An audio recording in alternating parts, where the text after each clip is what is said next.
V-Guard presents कौन जीत रहा है, को पावर्ड बाय सेंसोडाइन एंड विमल। बोलो जुबां केसरी।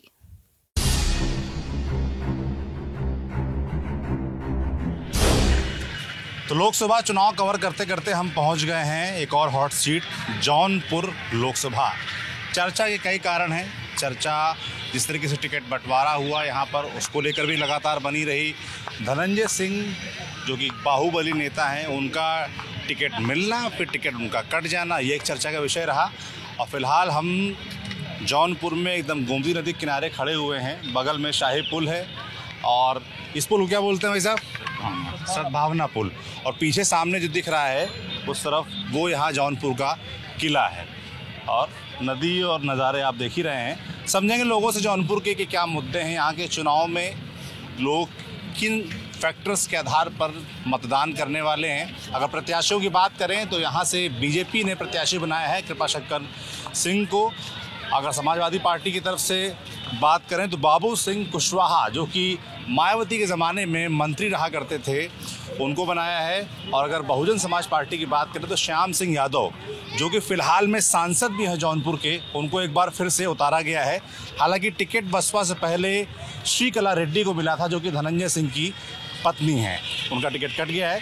तो जौनपुर के लोगों से समझेंगे क्या मुद्दे हैं, क्या माहौल है चुनाव को लेकर। शुरुआत करेंगे, एक वरिष्ठ पत्रकार है हमारे साथ, उनसे। क्या नाम है सर आपका? अनिल पांडे। अनिल पांडे जी। अनिल जी, आप तो लंबे समय से पत्रकारिता यहाँ पर कर रहे हैं, जौनपुर के मूड और माहौल को बेहतर समझते होंगे। हम तो बाहर से आए हैं चुनाव में, तो मैं समझना चाहता हूँ जिस तरीके से राजनीतिक घटनाक्रम घटा है पिछले कुछ महीने में जौनपुर में, उसके बारे में। कि पहले सज़ा होती है धनंजय सिंह को, उसके बाद उनकी पत्नी चुनाव लड़ेंगी, इसका ऐलान होता है, बसपा से टिकट हो जाता है। फिर कुछ दिनों बाद खबर आती है कि धनंजय सिंह पे दबाव है और वो पार्टी पर टिकट जो है वो लौटा रहे हैं या टिकट कट गया। इस तरह के दो एंगल चल रहे हैं इसमें। मैं जानना चाहता हूँ कि जौनपुर में क्या चल रहा है। नहीं, देखिए, जौनपुर राजनीतिक रूप से बड़ा जागृत जिला रहा है, लेकिन इस चुनाव में पता नहीं क्यों अभी तक वो एक्सेलरेट नहीं हो पा रहा है। जो चुनाव का माहौल होता है उसमें काफ़ी कमियां दिखाई दे रही हैं।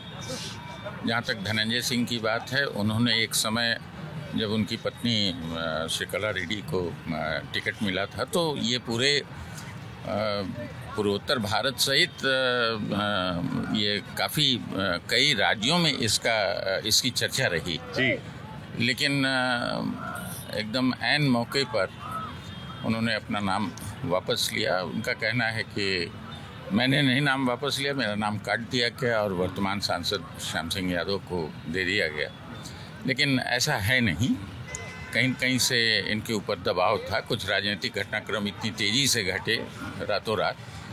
इन्होंने क्या, क्योंकि एक ये चर्चा उसमें आई कि श्रीकला रेड्डी जो वर्तमान में जिला पंचायत अध्यक्ष हुई हैं, उनके अध्यक्षता पे भी एक सवाल उठ गया था कि वो निर्दलीय हैं और उनके खिलाफ अविश्वास प्रस्ताव ला करके भाजपा उनको हटा सकती है।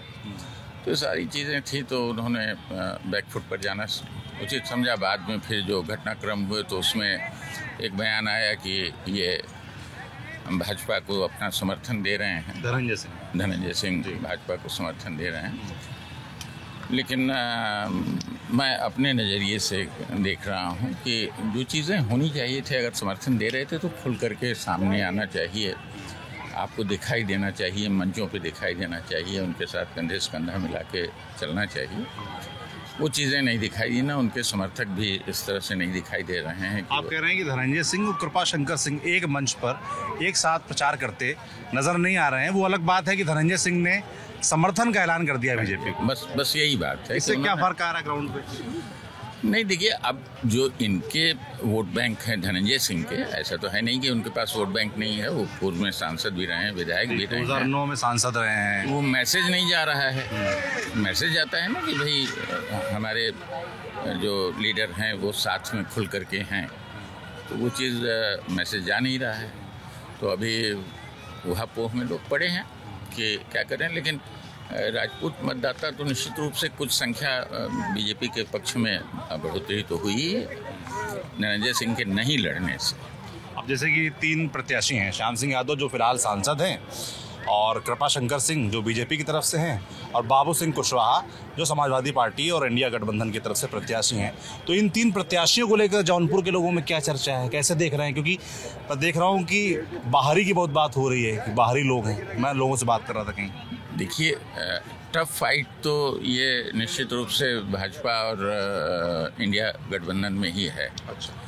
लेकिन बाहरी के मामले में बाबू सिंह कुशवाहा भी बाहर के हैं जी, और ये कृपा शंकर सिंह हैं तो बेसिकली जौनपुर के, लेकिन इनका राजनीति का क्षेत्र बहुत लंबे समय से महाराष्ट्र में रहा है। मुंबई उनका जन्मभूमि, ये कर्मभूमि इनकी महाराष्ट्र में रही है। तो यहाँ पे उनका कोई इतना प्रभाव पहले नहीं था। 2-4 लोग थे जिनसे आते थे, मिलते जुलते थे, चले जाते थे। और वाजिब बात भी है कि कोई यहाँ उनका पॉलिटिकल एम्बिशन भी नहीं था कभी कि यहाँ से वो कभी लड़ेंगे।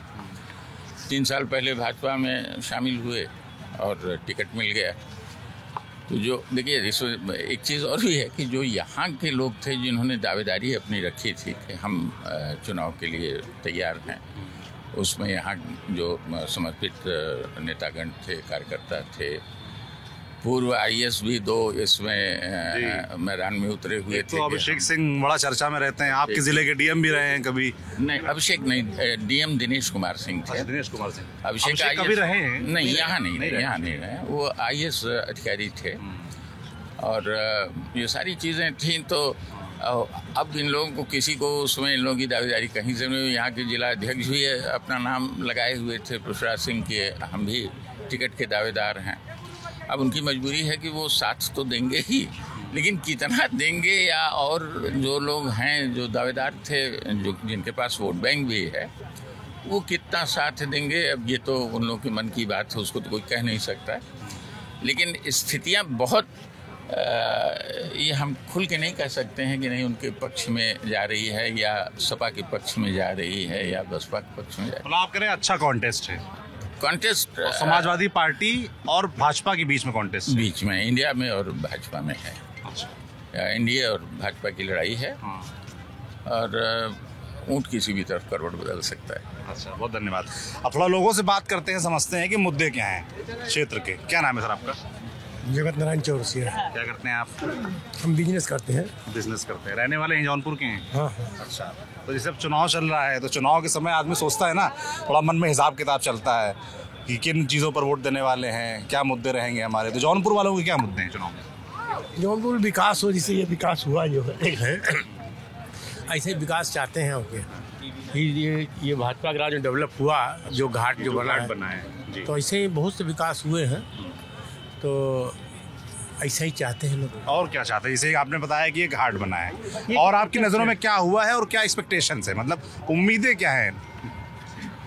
मतलब ये इसी तरह चाहते हैं, तरह तरह का विकास हो। अच्छा। अच्छा, जैसे आपके जो फिलहाल सांसद हैं, उनका नाम पता है? श्याम सिंह यादव। कैसा रहा उनका काम? अब काम क्या दिखा, सांसद कोई नहीं दिखता, चाहे ये चाहे पहले भी। इसके पहले कोई सांसद थे, इससे पहले उनका KP सिंह इतना लंबा क्षेत्र, वो भी नहीं दिखते थे, भी नहीं दिखते, दिखता कोई नहीं। चुनाव के समय सब दिखते हैं, जो वोट लेने के बाद कोई नहीं दिखता, क्योंकि इनका क्षेत्र इतना लंबा होता है कि कोई कहीं पहुंच नहीं पाता। वोट लेने के लिए लोग आ जाते हैं। कोई भी सांसद दिखाई नहीं, इनके पहले भी कोई सांसद नहीं दिखता था। मतलब सांसद लोगों से ये शिकायत है आपकी, हाँ, एक जौनपुर वासी के नाते, दिखते नहीं है लोग? अच्छा। तो अब जैसे चुनाव चल रहा है, 3 प्रत्याशियों मैंने नाम बताया, कृपा शंकर सिंह, बाबू सिंह कुशवाहा और श्याम सिंह यादव जो खुद फिलहाल सांसद हैं। तो क्या सोच रहे हैं लोग यहाँ? अब सबके अपने अपने पक्ष के वोट है, कैसे क्या होता है, सबकी लड़ाई है। मेन लड़ाई यही दूर की दिखाई दी जो भाई साहब ने बताया। हाँ। लेकिन दिखने में लग रहा है, अंदर क्या है पता नहीं, हम लोग जानते नहीं। अच्छा। सब लोग अपना मत है। धनंजय सिंह फैक्टर को लेकर कुछ सोच रहे हैं आप लोग क्या? नहीं, वो लड़ते तो भी कौन से लड़ाई में न रहते, बस ये कि वोट काटते बस। वोट काटते? किसका हाँ। वोट काटते? अब वही लोग कह रहे छतरी वोट काटते, छत्रियों का। और जीतते न रहते तीसरे पे ही। अच्छा। हाँ, ये श्योर था, रहते तीसरे पे ही। हाँ। लेकिन है नुकसान पहुंचाते लोग, कह रहे भाजपा को पहुंचाते लोग कहते हैं। अच्छा। अब क्या पता किसको पहुंचाते जैसे हैं। मान लीजिए वो नहीं लड़ रहे हैं, तब क्या होगा?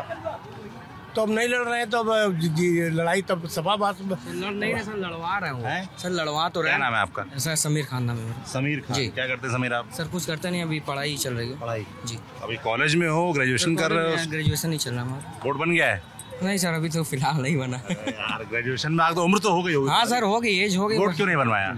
सर अभी बनवा लेंगे थोड़ा सा बनवाओगे? सर। हाँ सर, थोड़ा दिक्कत परेशानी इसलिए। तो क्या लग रहा है, तुम वोट तो नहीं दे रहे हो पर सुन तो रहे हो घर परिवार में चर्चाएं, जौनपुर का कैसा काम हुआ यहाँ पर जो शाम सर सिंह देखिए, यादव काम रहे? तो हुआ है सर, जो इधर फिलहाल अभी काम हुए हैं। अच्छा। बस सर कोई केयर नहीं काम, जैसे सर गंदगी आप देख लीजिए घाट पे इतनी। सर घाट में गंदगी देख सकते हैं ना, लाइटिंग की व्यवस्था, सर कुछ ऐसा खास नहीं है काम, बट ये सर हुआ है गंदगी पहले से सर बहुत अच्छा हुआ है। कहीं गंदगी दिख नहीं रही है। मैं हाँ, कैसे अभी दिखाते हैं, एक मिनट बात कर लेते हैं। नहीं बताओ ना कहाँ है, मैं दिख नहीं रहे। और लाइट वाइट तो हमें दिख रहा है यार, कहीं ऐसा तो नहीं है लाइट वाइट तो एकदम। क्या नाम है आपका? कृष्णा दुबे। क्या करते हो कृष्णा? यहाँ मैं as a medical representative job करता हूँ। MR, हाँ। जो दवाइयों की सप्लाई और उनके डॉक्टर के पास जा जाके बताना कि ये दवाई बहुत फायदा है, अभी कमीशनबाजी भी होती है, हैं? वो तो होना ही है। तो वो तो खेल अलग है। राजनीति को लेकर मैं बात कर रहा हूँ, चुनाव को लेकर क्या मुद्दे हैं तुम्हारे चुनाव में? मुद्दे यही है कि विकास हो रहा है, होगा धीरे धीरे। क्या विकास हुआ बताओ मुझे। विकास हुआ है, अब देखिए बिजली देखिए 24 आवर्स हमारे यहाँ 24 घंटे मिल तो रही है, जौनपुर? मिल रही है। मैं तो कचहरी 24 घंटे बिजली आती है जौनपुर में? मिल रही है ना, 24 घंटे मिल रही है ना। मजाक कर रहे हैं। तो अच्छा ठीक है, तो फिर सपा सरकार थी तो कितने घंटे दे? अरे अभी पिछले मत जाओ, अभी की बात करते हैं। 24 घंटे नहीं, लेकिन पर्याप्त मिल रही है। जैसे इसके पिछले शासन में इतनी बिजली नहीं मिलती थी जितनी अब मिल रही है, ये कहने वाला। बिजली मिल रही है। इधर जो लोग बता रहे हैं श्याम सिंह यादव जी ने काम नहीं किया, ये असलियत है कि उन्होंने अपने कार्यकाल में कोई काम नहीं क्या किया। नाम है आपका? शुभम अग्रवाल, काम नहीं किया है। उन्होंने अपने वो कहीं दिखते ही नहीं, वो हमें 5 साल में पूरी तरह से गायब रहे। लेकिन यहाँ पे इसके पहले भारतीय जनता पार्टी KP सिंह थे, वो भी कोई काम खास नहीं किए हैं, वो भी ऐसे ही गायब थे। लेकिन विधायक की बात किया जाए तो विधायक अपने क्षेत्र हमारे अच्छे निकले। वो क्षेत्र में दिखते गिरीश हैं, यादव जो है वो क्षेत्र में बहुत दिखते बड़े, हैं। इतना बढ़िया कोई विधायक हुआ नहीं। आप लोग कह विधायक काम करते हैं, सांसद काम नहीं जैसे करते? विधायक जो है वो क्षेत्र में अगर आप बुलाते हैं तो वो दिखते हैं, किसी काम में आप बुलाते हैं दिखते हैं, हमेशा दिखते हैं।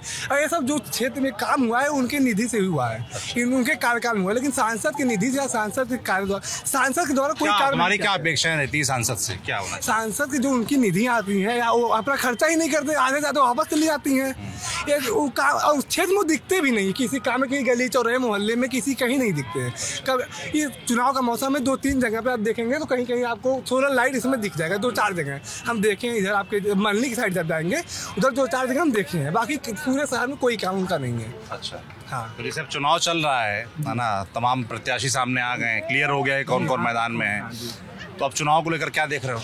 सर यहाँ पर लड़ाई जो है वो सपा का है, गठबंधन का है और भाजपा का है। और बसपा यहाँ पर एकदम नीलबड़ा सन्नाटा, वहाँ कोई लड़ाई ही नहीं है। अगर धर्मेंद्र सिंह चुनाव में लड़ते हैं अगर बसपा के टिकट से तो लड़ाई अच्छी खासी होती, लेकिन वो नहीं है, तो इसका मतलब है कि वो लड़ाई में पहले है नहीं और बसपा इसके लिए गायब हो गई। अब यहाँ बसपा की कोई लड़ाई नहीं है, सपा गठबंधन जो है और भाजपा के में लड़ाई है और दोनों अपने आप में जीत रहे हैं, जो कह रहे हैं जो वो जीत रहे हैं। लेकिन अब निर्णय जो होगा वो आम जनता करेगी, वोट के दिन मतदान जब होगा तब ये निर्णय होगा। बिल्कुल। क्या नाम है आपका? सौरभ मदनवाल। मेरा नाम भी सौरभ है। अच्छा, क्या करते हो सौरभ? हम तो जॉब करते हैं, जॉब? क्या जॉब?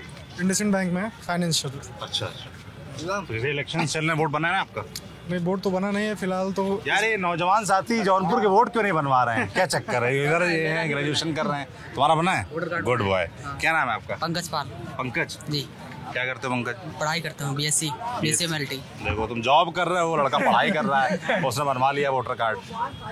तो क्या मुद्दे हैं आप लोग के इलेक्शंस में? जैसे मान लो तुम्हारा वोट नहीं बना होता तो किन मुद्दों पर वोट देते? कैसा लगता है कि जौनपुर में पिछले 5-10 साल में काम हुआ, कैसा काम एक रहा? तरीके से हम कह लें कि हमारे लिए तो सबसे बढ़िया बीजेपी का ही रहा है, क्योंकि जो भी विकास हुआ है इनके कार्यकाल में, मोदी जी के कार्यकाल में, अभी तक किसी में ऐसा हुआ नहीं है। क्या काम हुआ जैसे बताओ? सबसे बड़ी चीज़ तो देख लीजिए, जो धार्मिक चीज़ें अगर लेके हम चले, सबसे पहले हमारे लिए राम मंदिर बहुत ही महत्वपूर्ण भूमिका थी। तो उस चीज़ों पे हम सबसे पहले इनको प्राथमिकता हमारी यही है कि भाई जब एक ऐसा हिंदू नेता जो हमें मिला है, हमारे योगी जी हैं जो कि हिंदुत्व को लेकर बात करते हैं। 500 साल के सपनों को उन्होंने पूरा किया है। 500 पुराना एक लड़ाई जो थी उसको उन्होंने साकार किया। लोग सपने देख रहे हैं तो उन्होंने साकार किया। ये मतलब राम मंदिर आप लोग के अनुसार यहाँ मुद्दा है, वोट में असर डालता है? बिल्कुल जाएगा भाई, हमारे लिए तो सबसे प्राथमिकता वही चीज़ थी, क्योंकि उन्हीं से तो हमें, हमारा अस्तित्व उन्हीं से है और विकास का भी मुद्दा है यहाँ पर। और नौजवानों क्या मुद्दे हैं? क्या नाम है आपका? जी पंकज है। पंकज पाल। जी जी। क्या क्या उम्मीदें, क्या अपेक्षाएं हैं? अपेक्षाएं सब अच्छा है, लेकिन पहले से जो पिछली सरकार थी उससे अच्छा योगी जी कर रहे हैं। और ऐसा कुछ पहले उतनी अच्छा सुरक्षा नहीं थी, जैसे आज बहुत ज़्यादा सुरक्षा है। मेरा घर प्रतापगढ़ जिले में है, वहाँ बहुत ज़्यादा मतलब रहने वाले वोटर कहाँ के हो? वोटर पट्टी तहसील से। अच्छा, जौनपुर के वोटर नहीं हो? जौनपुर के क्या कर रहे हो? सिर्फ पढ़ाई करते हैं यहाँ। अच्छा, पढ़ाई कहाँ पे, किस कॉलेज में? यहाँ देव हेल्थ एलाइड इंस्टीट्यूट में। अच्छा जी, Dev health allied institute. Allied institute, जी जी। सरकारी है प्राइवेट? प्राइवेट है। सरकारी कॉलेज में एडमिशन क्यों नहीं दिया? सरकारी यहाँ पढ़ाई लिखाई के एजुकेशन की क्या व्यवस्था है जौनपुर में? मतलब बच्चा अगर 12th पास करता है तो उसके बाद ग्रेजुएशन करने कहाँ जाता है? कौन कौन से किस किस तरह कॉलेज हैं? मेडिकल कॉलेज, इंजीनियरिंग कॉलेज या हायर स्टडीज जो होती हैं उसको लेकर क्या व्यवस्था है? मेडिकल कॉलेज है जो समाजवादी पार्टी की सरकार में आया था, लेकिन उसको धीरे धीरे धीरे धीरे रेखाते मतलब टाइम लगाते अब थोड़ा आधे अधूरे पे एडमिशन शुरू हो गया है। अब बड़े कॉलेज में देखा जाए तो हमारे पास टीडी कॉलेज है, वो 100 साल पूरा कर लिया है। यहाँ पर हमारे यहाँ राज कॉलेज है, लेकिन राज कॉलेज में फैसिलिटीज़ नहीं है, टीडी कॉलेज में फैसिलिटीज़ है। और प्राइवेट कॉलेज का लिया जाए तो अगर शहर में लेंगे तो हमारे यहाँ मोहम्मद हसन कॉलेज है, वहाँ फैसिलिटी प्रॉपर है। और गवर्नमेंट में यही है हमारा टीडी कॉलेज, उसके अच्छा। और उसके बाद कोई बढ़िया कॉलेज अच्छे लेवल पे नहीं है। और एजुकेशन को लेकर जो फैसिलिटीज इशू है, फैसिलिटी यहाँ पर नहीं है, वो नहीं है, वो नहीं है। बहुत इशू है यहाँ पर फैसिलिटी को लेकर। एक तरीके से हम कह सकते हैं एजुकेशन के मामले में थोड़ा सा यहाँ वीक है। बाकी विकास की बात अगर करेंगे तो हमारे लिए बहुत है। क्या विकास के मायने क्या है तुम्हारे लिए? जैसे तुम कह रहे हो कि एजुकेशन की फैसिलिटी नहीं, आप कह रहे हो, फिर आप करो विकास हमारे लिए पर्याप्त है, तो मायने क्या मैं समझना चाहता हूँ, कैसे पर्याप्त आपको लग रहा है? पर्याप्त इसलिए कि भाई जो फैसिलिटी हमें इस सरकार में मिल जा रही है वो नहीं मिल पाती थी किसी और सरकार में। जैसे अभी आप देख लीजिए कि जो आवास योजना इनका निकला था, इसमें लगभग 30 से 35% जो है मुस्लिम समुदाय और मध्यम वर्गीय लोगों को इसका बेनिफिट मिला, लाभ मिला है।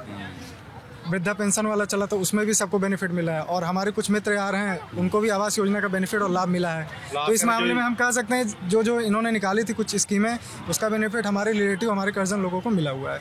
तो इस चीज़ से हम सहमत है कि भाई यहाँ जो बंदा जब हमारे रिलेटिव को मिल सकता है तो भाई समझ लीजिए हमें भी मिल गया एक तरीके से। क्योंकि हम मोदी सरकार का एक चीज़ और अच्छा चीज़ है, यहाँ पर राशन जो मिल रहा है और आवास बहुत बेहतरीन काम हुआ। जनपद जौनपुर की अगर बात किया जाए तो बहुत बेहतरीन काम हुआ। अगर हमारे वार्ड नंबर 2 ईसापुर की बात कर लिया जाए, हमारा मोहल्ला आराधी गुर्जी खानी आता है साकर मंडी में, अगर उस गली में 100 घर है तो आप 60 घर आवास योजना में पास हुआ है। मैं प्रूफ के साथ दिखा सकता हूँ। अच्छा। इतना प्रॉपर काम हुआ, मतलब उसमें कोई बुराई नहीं है, कोई संदेह नहीं, बहुत बढ़िया काम हुआ। आवास और राशन में जरूरत इसको है, सबको मिला है, जो जरूरतमंद है उसको मिला है।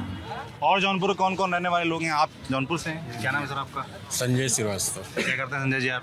गवर्नमेंट एम्प्लॉई है। अच्छा, क्या मुद्दे हैं आपके हिसाब से इलेक्शंस में? देखिए, राजनीतिक मुद्दों पे तो हम बात नहीं कर पाएंगे। मतलब शहर दो पॉइंट वोटर के लिहाज से मैं जानना चाहता हूँ। 2 पॉइंट पे बात करना चाहेंगे कि देखिए, हमारे देश में जल्दी क्रांतियाँ नहीं हुई हैं। 1857 की क्रांति हुई है, 1942 का भारत छोड़ो आंदोलन हुआ है, आज़ादी के बाद हरित क्रांति हुई है। लेकिन आदरणीय प्रधानमंत्री जी के कारण एक और क्रांति हुई है, शौचालय क्रांति, जो स्वच्छ भारत मिशन के अंतर्गत स्वच्छता में बदलाव आए, लोगों की सोच में बदलाव आया। इतने बड़े चेंजेस लोगों ने सोचा नहीं था कि लोगों में की सोच में बदलाव होगा और लोगों की स्वच्छता के प्रति जागरूकता इतनी ज़्यादा बढ़ेगी। आज हर घर में शौचालय है, लोग स्वच्छता अपना रहे हैं। ये हमारे आदरणीय प्रधानमंत्री जी का बहुत अभूतपूर्व आपका घर कहाँ पे है? कदम है, यही है पास में, शहर में। आपने ग्रामीण इलाकों में जाके देखा है कि सबको शौचालय? बिल्कुल लोगों की सोच बदली है, इसके लिए मैं उनको धन्यवाद देना चाहता हूँ। लेकिन एक बात मैं आदरणीय प्रधानमंत्री जी से आपके प्रतिष्ठित चैनल के माध्यम से कहना चाहता हूँ कि आदरणीय प्रधानमंत्री जी का एक नारा है, सबका साथ सबका विकास। तो सरकारी कर्मचारी भी उसी के एक अंग हैं और ओल्ड पेंशन स्कीम जो बुढ़ापे का सहारा है वो हमको मिलना चाहिए। अगर जवाहरलाल नेहरू जी की गलती धारा 370 हटाई जा सकती है तो आदरणीय अटल बिहारी वाजपेयी जी की गलती जो है एनपीएस को भी हटाया जा सकता है और ओपीएस लाया जा सकता है। तो चुनाव में ये मुद्दा है सरकारी कर्मचारियों का? बिल्कुल सरकारी कर्मचारियों का एक मुद्दा है और हम आदरणीय प्रधानमंत्री जी से आपके चैनल के माध्यम से अनुरोध करना चाहते हैं कि पूरे कोविड पीरियड में सरकारी कर्मचारियों ने कंधे से सरकार के कंधे से कंधा मिलाकर 8 घंटे के बजाय 14 घंटे काम किया है और देश को इस महामारी से मुक्ति दिलाने की दिशा में अभूतपूर्व मैं जानना चाहता हूँ, जैसे आपने बताया मुद्दा बताया ओपीएस वाला, एनपीएस वाला, तो ये इसका असर क्या वोट पे पड़ेगा, इलेक्शंस में पड़ेगा? बिल्कुल पड़ेगा और हमें पूरी उम्मीद है कि अगर किसी से कोई आश्वासन, कोई प्रॉमिस जो इनके मैनिफेस्टोज आए हैं अलग अलग इलेक्टोरल पार्टीज के, देखे किसी भी पार्टी के मैनिफेस्टो में नहीं है, लेकिन हमें सरकारी कर्मचारी क्या सोच रहा है? सरकारी कर्मचारी की उम्मीद है कि आपकी हमारी बातें आदरणीय प्रधानमंत्री जी तक नहीं पहुंच रही है और आपके चैनल के माध्यम से आज बोलना पड़ा कि जो है उनके तक ये बातें पहुंचे और जैसा कि उन्होंने कहा है कि सबका साथ सबका विकास, तो निश्चित रूप से जो है एनपीएस की जो समस्या है, जो उसमें विसंगतियां हैं, उसको दूर करेंगे और ओपीएस लेंगे। क्या नाम है आपका सर? संजय श्रीवास्तव। क्या करते हैं संजय जी? रियल एस्टेट का बिजनेस है। रियल एस्टेट का, प्रॉपर्टी वगैरह, घर बनाते बेचते हैं, कैसा है? जमीनें बेचते हैं? जमीनें बेचते हैं, मकान बनवाते हैं। कैसा चल रहा है काम धाम? बढ़िया चल रहा है। जमीन के रेट्स बढ़े हैं जौनपुर में? बिल्कुल, जमीन का रेट तो हमेशा हर पूरे प्रदेश से ज़्यादा जौनपुर का रेट हाई है। क्यों, ऐसा क्यों है? अब रीज़न है पॉपुलेशन बढ़ी हुई है, ज़मीनें कम है। अच्छा, अब इलेक्शन में क्या माहौल दिख रहा है? क्या मुद्दे क्या हैं इलेक्शन में? इलेक्शन के मुद्दे देखिए, जो यंग बॉडीज हैं, जो नवयुवक हैं, लड़के पढ़ने वाले हैं, उनके लिए तो बेरोजगारी का मुद्दा बहुत बड़ा है जी।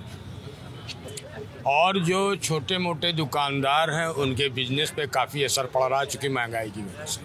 तो ये महंगाई भी एक मुद्दा बना हुआ है। फिलहाल देश का विकास हो रहा है और जब हम सुविधाएं लेंगे तो हमें महंगाई तो सहना पड़ेगा।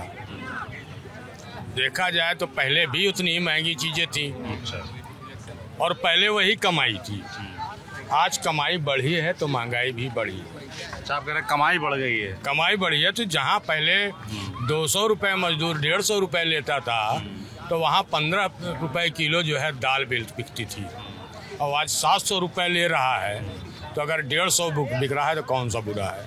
तो कमाई बढ़ी तो महंगाई का उतना असर नहीं है। लेकिन इनकी गवर्नमेंट में एक चीज़ अच्छा था कि हमने देखा प्रदेश के अंदर काफ़ी दंगाएं हुई और पहले की अपेक्षा सरकारों में जो है किसी को कहीं लड़वा दिया जा रहा है, किसी को कहीं लड़वा दिया। अपने मेन मुद्दों से लोग भटक जाते थे और आज इस गवर्नमेंट में कहीं भी दंगा नहीं हो रहा, खासतौर हमारे उत्तर प्रदेश में। आप कह रहे हैं लॉ एंड ऑर्डर ठीक है? लॉ एंड ऑर्डर ठीक है। अच्छा। और जौनपुर जहाँ जीतने और हारने वाली है तो यहाँ तो बीजेपी एकदम क्लियर है। अच्छा। उसे कोई माईगलाल हरा नहीं सकता। जो समाजवादी पार्टी से बाबू सिंह कुशवाहा से कोई फर्क नहीं पड़ने वाला है। और दूसरा फैक्टर जो धनंजय फैक्टर आ गया, ये बहुत बड़ा फैक्टर है। अच्छा जी हाँ। क्या नाम है आपका? जी, मेरा नाम मोहम्मद राशिद है। क्या करते हैं? मोहम्मद राशिद। राशिद, क्या करते हो राशिद? जी, हम डिस्ट्रिक्ट हॉस्पिटल में, महिला हॉस्पिटल में जॉब करते हैं। अच्छा। तो इलेक्शन चल रहा है, क्या मुद्दे हैं तुम्हारे? सर, हमारा मुद्दा तो यही है, कम से हम तो अपने कम से सरकार के ऊपर कम से निर्भर करते हैं कि हमारे देश के लिए कि वो क्या कम से अच्छे लिए हमारे कम से क्या करना चाहेंगे। जौनपुर कैसा काम हुआ है? जौनपुर में जहाँ तक देखा गया कम से हमारे भाइयों, हमारे जनता के लिए कम से बहुत अच्छा काम किया गया हुआ है। अभी इलेक्शन में क्या लग रहा है, क्या माहौल दिख रहा है?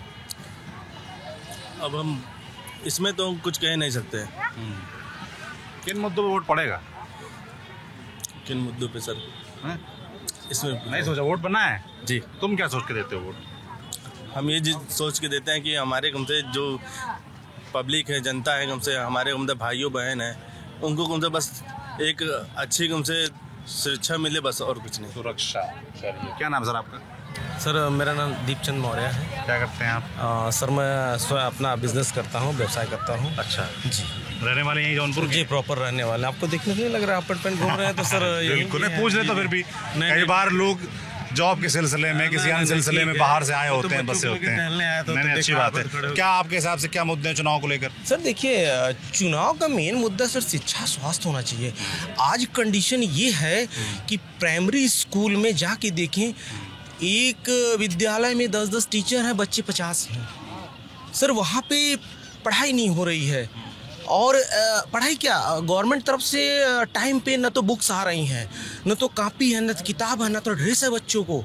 जुलाई में स्कूल है, अप्रैल में स्टार्ट हो रहा है सेशन, सर जाके नवंबर में आ रही हैं बुक्स आ रही हैं। तो सबसे बड़ी बात है। दूसरी चीज़ जिला चिकित्सालय, अभी जौनपुर जाके जिला चिकित्सालय आप कल सर्वे कर लीजिए, कल मंडे है, देख लीजिए, शायद आप अपना कैमरा भी नहीं चला पाएंगे, अपना ये माइक भी नहीं चला पाएंगे। सर डॉक्टर्स के ऊपर गिरी हालत में मेरे ख्याल से 500 पेशेंट का प्रेशर रहता है। कैसे डॉक्टर देखेगा सर, कैसे इलाज करेगा?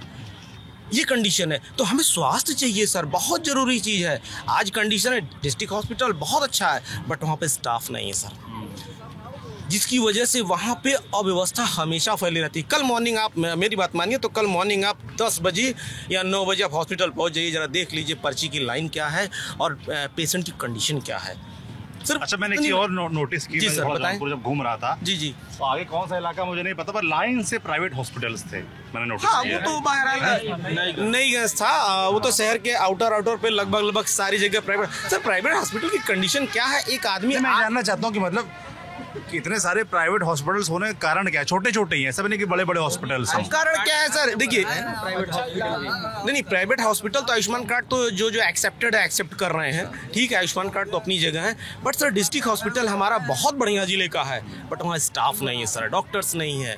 डॉक्टर्स की इतनी कमी है कि आप बताइए, एक डॉक्टर 10 बजे अगर बैठ रहा है, उसको ओपीडी भी देखनी है, उसको जा करके अपने जो पेशेंट एडमिट है उसको भी देखना है, कितना एक डॉक्टर देखिएगा सर? जब आपने शिक्षा की बात की तो आपके बच्चे कहाँ पढ़ते हैं? सर हमारे बच्चे तो एक प्राइवेट स्कूल पढ़ते हैं सर। कहाँ से भेजे? सरकारी में क्यों नहीं पढ़ते? सरकारी में सर कुछ है ही नहीं है, न बुक मिलेगी न कुछ मिलेगा, हम कैसे भेज दें?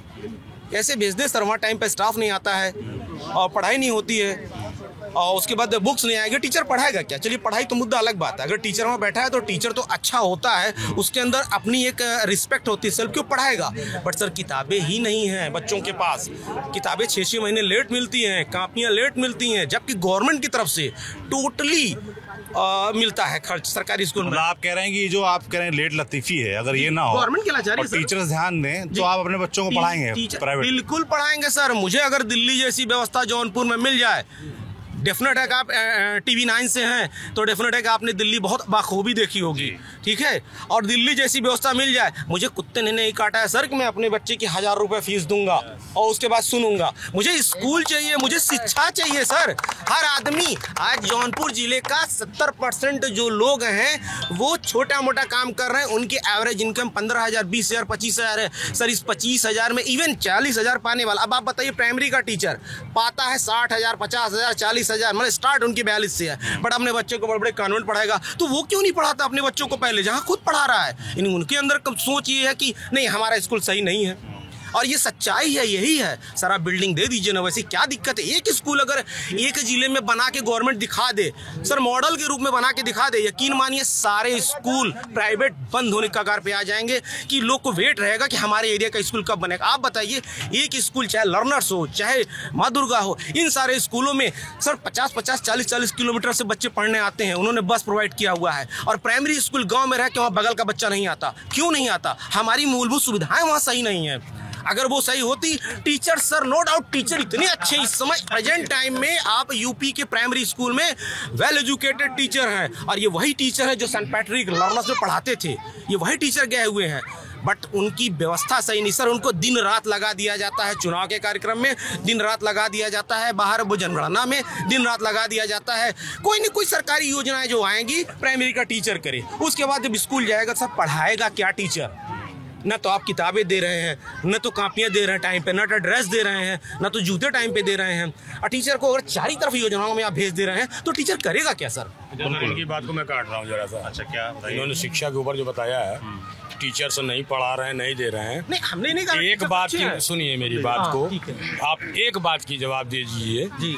कभी शिक्षाएं पहले भी होती थी जहाँ से IPS, IAS और तमाम तरह के अधिकारी पैदा होकर निकलते थे, क्या उनको ये सुविधाएं मिलती थी? अलग बात है वो। अरे वो एक मिनट, ये कोई बात नहीं है, वो अप्रोच मेरी बात, वो बहस वाली बात ही नहीं कर रहे हैं। जो इन्होंने कमियां गिनाई हैं वो स्कूल की ही कमियां नहीं होती हैं, हर पेरेंट्स की जिम्मेदारी होती है कि स्कूल के ऊपर अगर डिपेंड करेंगे तो वो माफिया ही निकलेगा, क्योंकि इस एक साँचे में ईंटें जो बनते हैं ना, तो वहाँ कई तरह के साँचे होते हैं, कोई पतले होते हैं, कोई मोटे होते हैं, कोई लंबे होते हैं, कोई छोटे होते हैं। ये हर माँ बाप की जिम्मेदारी होती है। स्कूल के ऊपर डिपेंड करेंगे, बच्चा आपका कभी नहीं पढ़ पाएगा। अरे सर, तो आपको अपने घर में पहले अपने बच्चों को शिक्षा देनी चाहिए, न कि किसी गवर्नमेंट के ऊपर। तुम हाँ, गवर्नमेंट देख रहे हैं, आप केयर करिए ना। अगर 1 घंटा आपको पढ़ा रहा है तो उस 1 घंटे को पढ़ाने के लिए आप घर में बच्चे को रिवाइज करवाइए। वो बच्चा कभी पीछे पढ़ने में कमजोर नहीं होगा, चाहे सुविधा मिले और चाहे न मिले, वो बच्चा आगे जाएगा। सुविधा तो मिलनी चाहिए ना, कम से कम। देखिए, भैया ने बात सही कही है एकदम कि स्वरूप सिंह नाम है हमारा। नहीं, भैया की बात हम बिल्कुल 100% श्योर हैं कि हमको शिक्षा, स्वास्थ्य और न्याय 3 चीज मुफ्त दीजिए। अब कुछ भी मुफ्त मत दीजिए, ना आरक्षण दीजिए, ना राशन दीजिए, ना कुछ मत दीजिए। केवल हमको 3 चीज दीजिए, शिक्षा, स्वास्थ्य और न्याय मुफ्त देंगे, हमारा देश तरक्की करेगा। जब शिक्षा मुफ्त रहेगी, पैसा लगना नहीं रहेगा, इंसान ऑटोमेटिक पैसे वाला बनेगा, अमीर बनेगा। फिर वो मिडिल क्लास भी नहीं रहेगा, फिर इंसान वो पैसा अमीर बनेगा। ना शिक्षा पैसा खर्चा करना है, ना स्वास्थ्य पैसा खर्चा करना है उसको। शिक्षा मिलेगी, स्वास्थ्य फ्री में मिल रहा है, 2 फ्री में मिल ही रहा है उसको, तो पैसा खर्चा कहाँ होगा आगे उसका? क्या उसके एक्सपेंसिव पैसा खर्चा होगा ना। अगर मुझे सिर्फ और सिर्फ उत्तर प्रदेश या नहीं, ऑल ओवर इंडिया, बाहर ऑल ओवर इंडिया को मैंने उतने अच्छे से नहीं देखा, कुछ स्टेट को देखा हूँ, बट मैं अपने डिस्ट्रिक्ट की बात कर रहा हूँ। मुझे शिक्षा और स्वास्थ्य, सबसे पहली चीज शिक्षा। अगर जिस तरह प्राइवेट स्कूल में टीचर्स के पीरियड्स लगते हैं, टीचर्स टाइम टेबल से पढ़ाता है, टीचर सिलेबस देता है, क्यों नहीं प्राइमरी स्कूलों में सारी व्यवस्था की जाती? और कहाँ से की जाएगी? टीचर जब सारी योजनाओं में आता है, स्कूल अटेंडेंस लगाया, पता लगा निकल गया वो बाहर, योजना है सरकार की योजना है पूरा करने में, तो आप सरकार की योजना किसी और कराएंगे, शिक्षक को पढ़ाने दीजिए ना। और जब कोई थक जाएगा फील्ड में 2 घंटे क्या पढ़ाएगा वहाँ आकर के? बहुत जरूरी मुद्दा आपने उठाया, शिक्षा, स्वास्थ्य। तो हमें शिक्षा चाहिए, महत्वपूर्ण चीज शिक्षा है, क्योंकि जहाँ बच्चे शिक्षित हो जाएंगे वो अपने अधिकार के बारे में जानेंगे, अपने अधिकार के बारे में समझेंगे और वो अपना अच्छा बुरा समझेंगे। आप बताइए, जो भी जैसे भाई सामने वाला क्रिमिनल बनेगा, एजुकेटेड इंसान कभी भी क्राइम करने नहीं जाता, एक्सेप्शन छोड़ दिया जाए। एजुकेटेड इंसान नहीं जाता, एक्सेप्शन अलग है, हम नहीं कहते, हो सकते हैं 2-4% एक्सेप्शंस होते हैं, उसको मैं नहीं कहूँगा, बट शिक्षा बहुत जरूरी है, स्वास्थ्य बहुत जरूरी है। ये दोनों चीज़ सुधार दें, जो भी गवर्नमेंट आए, अगर ये 2 चीज़ सुधार दे तो देख लीजिए फिर वो गवर्नमेंट स्टेबल रहेगी, हमेशा रहेगी। आज बच्चों की कंडीशन है कि उनके ड्रेस फटे हुए हैं। आज हमारे बच्चे प्राइवेट में जरा सा जूता अगर पॉलिश ना हो, देखिए वहाँ पे बाहर खड़ा कर दिया जाता है, पेरेंट्स को नोटिस हो जाती है, फ़ोन चला जाता है। क्यों नहीं प्राइमरी स्कूल में ये होता? क्यों नहीं होता भाई? वहाँ तो एक पैसे नहीं लग रहे हैं, ड्रेस मिल रहे हैं, जूता मिल रहे हैं, कपड़ा मिल रहे हैं, मोजा मिल रहे हैं, सारी चीज़ मिल रहे हैं, मिड डे मील भी मिल रहा है, पर टाइम से नहीं मिल रहा है। लेकिन नहीं, टाइम से भी है, स्कूल में सब बनता है, सही है। हमारा मुद्दा है कि टीचर्स को फैसिलिटी दी जाए ना, टाइम पे किताबें दी जाए ना। टीचर्स हमने पहले भी बताया, मैंने कि टीचर्स वेल एजुकेटेड हैं। प्रेजेंट टाइम में उत्तर प्रदेश सरकार के पास इतने वेल एजुकेटेड टीचर हैं, बट वो परेशान है। ठीक है, क्या नाम है आपका? Sir Mukul Kumar. Thank you sir. क्या करते हैं मुकुल? सर मेरा M.Com हो गया है, M.Com फाइनल ईयर सर। क्या मुद्दे हैं नौजवानों के? सर नौजवानों का मुद्दा सबसे बड़ी रहेगा शिक्षा, बेरोजगारी और स्वास्थ्य को लेकर यहाँ का। हाँ, जौनपुर शिक्षा को लेकर जैसे उन्होंने बताया। जी। रोजगार माने क्या होता है? रोजगार माने सर चाहे छोटा रहे चाहे बड़ा, मुझे मिलना चाहिए ताकि हम लोग वहाँ पर अपना जीवन यापन कर सके। आज के ऐसा इस समय जो प्रेजेंट टाइम चल रहा है श्रीमान जी, कि एक दिन का मतलब इतना बेरोजगारी है कि लोगों को रोजगार नहीं मिल रहा है कि कहाँ से जाकर अपना रोजी रोटी चलाएं। जैसे बहुत लोग ये कहते हैं कि भाई ये रोजगार माने लड़के जो मिलते हैं जी वो सरकारी रोजगार की बात करते हैं। नहीं, सरकारी आपके हिसाब से क्या रोजगार सिर्फ सरकारी, प्राइवेट की सरकार अगर व्यवस्थाओं की बात की जाए यहाँ पर तो जौनपुर में क्या व्यवस्था है? सर अब देख लीजिए, जौनपुर में कोई ऐसा प्राइवेट सेक्टर नहीं है जहाँ पे युवा जाकर अपना जॉब कर सकते हैं, ऐसा कुछ भी नहीं है जौनपुर में। और रही बात सरकारी ही नहीं, रोजगार प्राइवेट भी होना चाहिए जिससे युवा का जीवन यापन हो जाए।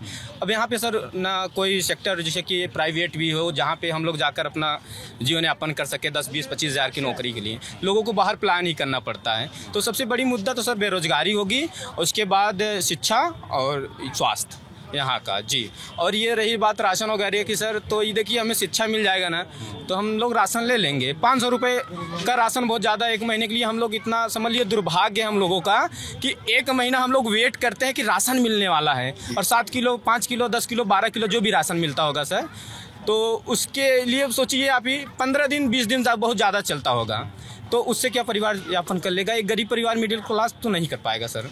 तो इसलिए हमें तो बेरोजगारी सबसे बड़ी मुद्दा है, और शिक्षा और स्वास्थ्य। शिक्षा दीजिए आप सर, बाकी तो हम लोग राशन तो ले लेंगे। क्या नाम है सर आपका? विजय कुमार। विजय जी, शाम को चाय नहीं पी लग रहा है आपने, इतना आराम से बोल रहे हैं, बहुत ताकत से बोलिए। क्या करते हैं? व्यवसाय है। व्यवसाय है। रहने वाले यहीं के हैं, जौनपुर के। क्या चल रहा चुनाव में, क्या मुद्दे हैं? क्या मुद्दा है, क्या सब सही चल रहा है, एकदम सही चल रहा है एकदम। चुनाव में कौन जीत रहा है इस बार? देखिए जीत हार तो ऊपर वाले के हाथ में है। ऊपर वाले के हाथ में नहीं है, नीचे वालों के हाथ में है। आप लोगों को आज देखने में तो लग रहा है बीजेपी निकाल जाएगी। अच्छा, क्या किया बीजेपी ने जौनपुर के लिए? कुछ, अरे ये सब जहाँ खड़े हैं यहाँ कोई खड़ा नहीं हो पाता था। अच्छा, ये यहाँ पे एक आदमी नहीं आ सकता था, यहाँ पे आप गाड़ी लेके आ जा रहे हैं, इतना फर्स्ट क्लास बैठ सकते हैं। ये सब सामने देखिए इतना बढ़िया बन गया है। ये सब जगह को सब लैट्रिन लोग करते थे। ये क्या नाम है आपका? मेरा नाम हरीश चंद यादव है। अच्छा, क्या करते हो हरीश?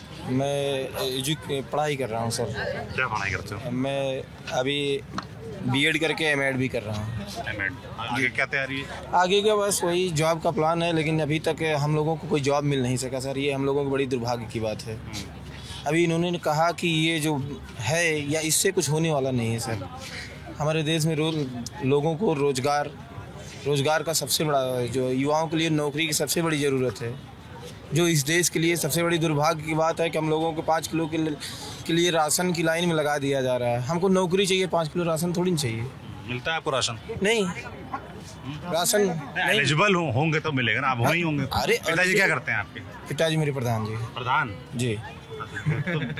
ठीक करके है ना, ऐसा नहीं मिलता होगा। ऐसा नहीं है, इन्होंने सबको तो दे रखा है, जरूरी नहीं है, लेकिन मिलता ही नहीं है। किसको? और लोगों को नहीं मिलता है। टैक्स पेयर किसी को नहीं मिलता। लेकिन देखिए हम एक चीज़ कहना चाहेंगे, बेरोजगारी की बात इन्होंने भी की, एक भाई थे वो भी करके गए। बेरोजगारी की बात देखिए वही करते हैं जिनके पास कोई स्किल नहीं होता है। पढ़ाई को लेकर ही अपना कर रहे हैं, ठीक है, पढ़ाई करते रहिए, लेकिन अपना स्किल एक पैशन रख के चलिए। आप बीएड किए हुए हैं, बता रहे हैं भाई, बहुत अच्छी बात है। मैं इंटर के बाद से देखिए जॉब पे आ गया था, आज महीने की 60 से 70 हज़ार कमा रहा हूँ। अच्छा, प्राइवेट सेक्टर से ही। तो ऐसा नहीं, आपके पास स्किल रहेगा तो आप कमा सकते हैं। गवर्नमेंट के भरोसे आप नहीं रह सकते। हर सरकार हर किसी को नौकरी, सरकारी नौकरी नहीं दे सकती। पहली चीज़, अगर आप योग्य हैं तो आप कमाएंगे, नहीं योग्य हैं तो पढ़ाई क्या, एक होता है ना, जब भेड़ लाइन से चलती है तो लोग पीछे पीछे चले जाते हैं। हम उस योग्य हैं, छीनने के लायक हैं, हम पढ़ रहे हैं, तो हर समय पेपर लीक हो रहा है। आए दिन पेपर। एक मिनट आप रुक जाओ, अब आप रुक जाओ। 2017 के बाद से मैं लगातार बता रहा हूँ, जितनी परीक्षाएं, चाहे यारो हो, चाहे पुलिस की भर्ती हो, चाहे वो बीडीओ की भर्ती हो, मैंने बीडीओ की परीक्षा पास करके उसके बाद भी भर्ती को रद्द करके 2018 में, उसके बाद भर्ती रद्द करके भर्ती की परीक्षा दोबारा की, आज तक रिजल्ट का कुछ होने वाला ही नहीं है। तो मैं कैसे मैं मानूँ कि मैं एजुकेटेड है, मैं जब उस लायक हूँ, मैं उस दावे के साथ कह सकता हूँ मैं सरकारी नौकरी ले सकता हूँ, तो कैसे मैं प्राइवेट सेक्टर में पहले जाऊँ? मोबाइल द्वारा फोटो किसकी लगी है? अखिलेश यादव। पार्टी से जुड़े हो? नहीं, पार्टी से नहीं जुड़ा, लेकिन मैं इनका बहुत बड़ा ही वाली क्या बात यार, कोई किसी का भी समर्थक हो सकता है। मैं इनके बहुत बड़े समर्थक हूँ, है इनकी बात नहीं। मैं इनके बड़े समर्थक हूँ। आज ये 2 बच्चे हैं जी, कौन जीतेगा? कांग्रेस। कौन जीतेगा? अब बच्चे थोड़े ना वोट देंगे। मैं ये बताऊं, वोट तो आप लोग देंगे जो 18+ हैं। ये मैंने क्या बोला? सिखाया कांग्रेस बोलना, ठीक है। आज सबसे बड़ी समस्या क्या है पता है? आज जिले में, उत्तर प्रदेश में शिक्षकों, मैं एक शिक्षक हूँ, इंटर कॉलेज का लेक्चरर हूँ, बीआरपी इंटर कॉलेज में। सर आज 1993 से लेकर सन 2000 तक शिक्षक लगातार पढ़ा रहे थे। शायद आप लोगों को पता भी होगा, शिक्षक पढ़ा रहे थे। आज 9 नवंबर को एक अचानक से एक नोटिस आती है कि तदर्थ शिक्षकों को अब घर भेज दिया जाए। तदर्थ शिक्षकों को घर भेज दिया जाए तो सर वो कहाँ जाएंगे? आज जो 93 से 95, 98 से पढ़ा रहा है उसकी एज होगी 55 साल सर। 55 साल की उम्र में हमारे यहाँ 2 शिक्षक रिटायर भी हो गए इसी साल। वो शिक्षक कहाँ जाएंगे? वो रिक्शा चलाएंगे? जो शिक्षक पढ़ाता है, जो शिक्षक बच्चों को, यहाँ पे कितने लोग होंगे जो सरकारी स्कूल में पढ़ते हैं? लगभग कोई नहीं होगा, पढ़ते होंगे, ठीक है। लेकिन आज हम लोग की समस्या क्या है कि हमारे शिक्षक, हमारे वो रिलेटिव हैं, हमारे साथ थे, हम उनके साथ पढ़ाते थे, आज वो घर पे बैठे हैं। क्या उसके लिए कोई बात हो? किन शिक्षकों की बात कर रहे हैं? ये तदर्थ शिक्षक एडाक पे होते हैं। एडाक वाली बेस की बात, उनको हटा दिया गया है। धारा 18A के तहत पहले मैनेजमेंट को हक रहता था कि तदर्थ शिक्षकों को नियुक्ति मैनेजमेंट करता था, अखिलेश जी ने ये कहा था कि उन लोगों को परमानेंट कर दिया गया है 2001 के पहले, लेकिन 2001 के बाद जिस स्कूलों में जगह खाली थी तो कुछ तदर्थ शिक्षकों को रखा गया था, वहाँ पे कुछ शिक्षकों को रख दिया गया था। उसके बाद उसका पेपर कराया गया था, वो लोग जो क्वालिफाइड थे वो हुए, ठीक सर।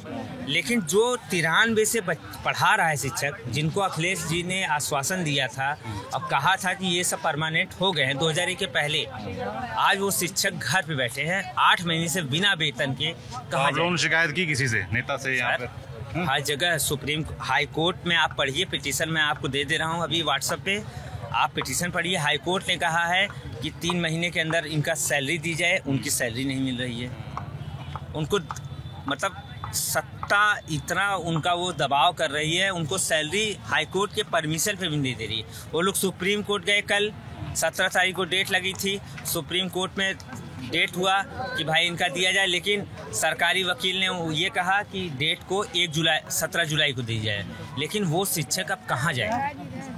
अब चुनाव में जानना चाहता हूँ अंत में आपसे जौनपुर वालों से एक बात मैं रही बात यहाँ 2012 या जो भी अखिलेश की सरकार रही उसमें मेरे यहाँ जौनपुर में मेडिकल कॉलेज दिया गया जो आज भी पूरी तरीके से चलन में नहीं है। ओपीडी नहीं चल रही, वहाँ मशीनें नहीं हैं।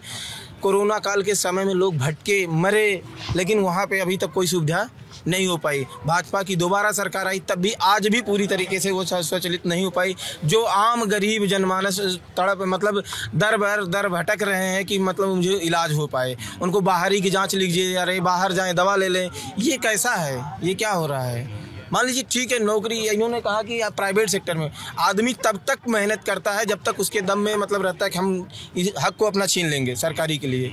बाकी तो बात की बात है, हम कुछ भी कर लेंगे, हम बेरोजगार हैं तो हम दुकान भी चला लेंगे, हम बाहर भी चले जाएंगे, हम कुछ भी कर लेंगे। एक एज के लिमिट के हिसाब से हम अपनी नौकरी का हकदार हैं। इनके कहने से नहीं कि आज हम प्राइवेट सेक्टर में 60,000 आप कमा रहे हो, अच्छी बात है, लेकिन मुझे जो करना है मैं पहले अपने जो लड़ाई जो मैंने पढ़ाई की है उसके प्रति मैं लड़ूंगा जब तक मेरा उस एज है। उसके बाद तो सब कुछ करने के लिए तैयार है, बहुत सारे सेक्टर है, काम करेंगे। तो जैसे आपने पेपर लीक की बात की, सब मुद्दे हैं युवाओं के बीच यहाँ पर। देखिए इस बार जो है पीडीए गठबंधन की सरकार भी बनने जा रही है। मेरे यहाँ दोनों सीट अच्छा बाबू सिंह कुशवाहा, मणिप्रिया सरोज जी भी जीतने जा रहे हैं। अच्छा, कृपा शंकर सिंह नहीं, उनको हार जाएंगे। कृपा शंकर सिंह एकदम 100% हार जाएंगे। वो जो धनंजय सिंह उन्होंने समर्थन कर दिया। देखिए समर्थन करना और वोट दिलवाना, खुद पे लड़ना और खुद को वोट दिलवा देना, ये बहुत बड़ी बात होती है। आप मेरी बात को समझिए, मैं अगर खुद का चुनाव लड़ रहा था तो मेरे प्रति समर्थन जो है वो अलग बात है, और किसी को कह को वोट दिलवा देना, मैं आपका समर्थक हूँ, बट मेरा आप नहीं लड़ा, मैं मेरा जो दिल कहेगा मैं वो कर दूंगा, आप देखने नहीं जाओगे। ऐसा क्या नाम है आपका? हर्ष सिंह। क्या करते हो? IT job. क्या लग रहा है चुनाव में, जैसे भैया ने कहा? हाँ मतलब कैसा चुनाव चल रहा है मतलब जौनपुर में? नौजवानों के बीच सिंह को ही था, लेकिन अब तो जैसे उन्होंने कह दिया है कि वो बीजेपी के समर्थन कर रहे हैं, तो हम वोट ही नहीं देंगे। वोट ही नहीं दोगे? देख लीजिए सामने की बात है सर। तो कृपा शंकर सिंह जैसे हैं सामने, और इधर बाबू सिंह कुशवाहा है समाजवादी पार्टी से, और श्याम सिंह यादव है बसपा से। तो इन 3 प्रत्याशियों को समझ में नहीं आ रहा, तो धनंजय सिंह में ऐसा क्या खास है जो इन लोगों में नहीं है, तो वोट नहीं दोगे? बताइए। नहीं मतलब हमेशा से उन्हीं को, जब से वोट बने हैं तब से दे रहे हैं। तो अच्छा किसको दे रहे हो भाई?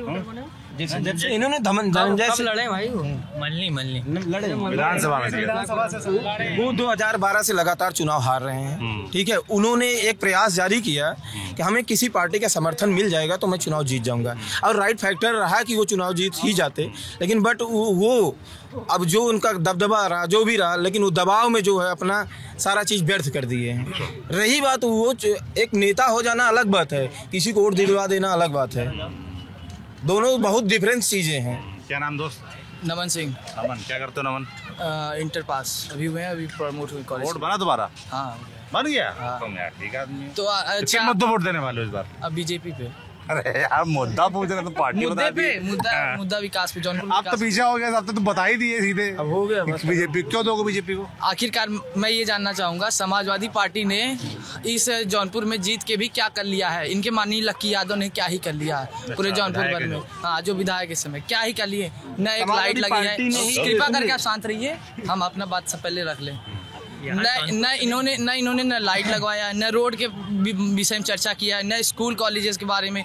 कोई इनके यहाँ गरीब दुखिया जाता है तो इनके यहाँ से वापस आज निराश होकर आता है, न किसी गरीब की सुनवाई करते हैं। तुम कभी मेरे यहाँ के यादव लोग गए हैं, उनको वो खुद बताते हैं। अभी रिसेंटली मैं 20 दिन पहले की बात बता रहा हूँ, मैं आपको खड़ा कर सकता हूँ उनको। उनके ही समर्थन, उनके साथ रहने वाले, क्या वो अपना मदद नहीं कर रहे? क्या ही समाजवादी पार्टी वाले मदद नहीं कर रहे? ये जो कह रहे हैं गलत कर रहे हैं। ये बताइए, समाजवादी पार्टी थी, हमारे जिले में कोई पार्क नहीं था, लोहिया पार्क ने समाजवादी पार्टी ने बनवाया। पहले सुन लीजिए आप, मेरे जिले में कोई एक भी पार्क नहीं था, समाजवादी पार्टी ने पार्क बनाया, लोहिया पार्क, जिसमें आज लाखों लोग सुबह 2-4-10,000 लोग टहलने जाते हैं, अपने स्वास्थ्य के बारे में वहाँ वर्क करते हैं। स्वास्थ्य की बात आपने की, सुने तो फिर आदमी कहेगा भाई अस्पताल। हाँ सुनिए, ये जो कह रहे हैं कि क्या किए समाजवादी ने एक मेडिकल कॉलेज इतना बड़ा दिया, आज तक जो है बीजेपी सरकार ने चलवा नहीं पाया। घोटाला भी हुआ है ना भाई, घोटाला भी सरकार में हुआ। सुनो मेरी बात, सुनिए मेरी बात सुनिए। यहाँ पर मेडिकल कॉलेज दिया, बस में घोटाला हुआ। बीजेपी सरकार घोटाला नहीं हुआ है, मेरा घोटाला हुआ। रुको तो, जैसे वो कह रहे हैं कि उनकी सरकार में शुरू हुआ प्रोजेक्ट, हम कह रहे चलो तुम्हारी बात मान ली, घोटाला हुआ, तो अभी चालू क्यों नहीं हुआ है दूसरा टर्म? भाई जब घोटाले का पूरा जब जांच बैठी, जांच निकल नहीं पाई उसकी, तो कहाँ से होगा वो आगे? भैया तो कोई जांच नहीं निकल पाई। दूसरी बात रही, आज तक बीजेपी, तुम बताओ ना, बीजेपी सरकार में सारी सड़कें खुदी हुई हैं, आपने खुद देखा होगा, एक भी सड़क रिपेयर नहीं जो चल नहीं सकते हैं। निर्माण में है, प्रगति पर है, निर्माण में है, अंडर कंस्ट्रक्शन बोलेंगे ना, अंडर कंस्ट्रक्शन नहीं है। ये है जौनपुर की जनता, और उन्होंने अपने मुद्दे रखे। चुनाव को लेकर वो क्या सोच रहे हैं, किन मुद्दों पर वोट देने वाले हैं, और लोगों से अन्य जगह पर जाके बात करने का प्रयास करेंगे। आप देखते रहिए हमारी यात्रा कौन जीत रहा है। शुक्रिया। वी-गार्ड प्रेजेंट्स कौन जीत रहा है, को पावर्ड बाय सेंसोडाइन एंड विमल। बोलो जुबां केसरी।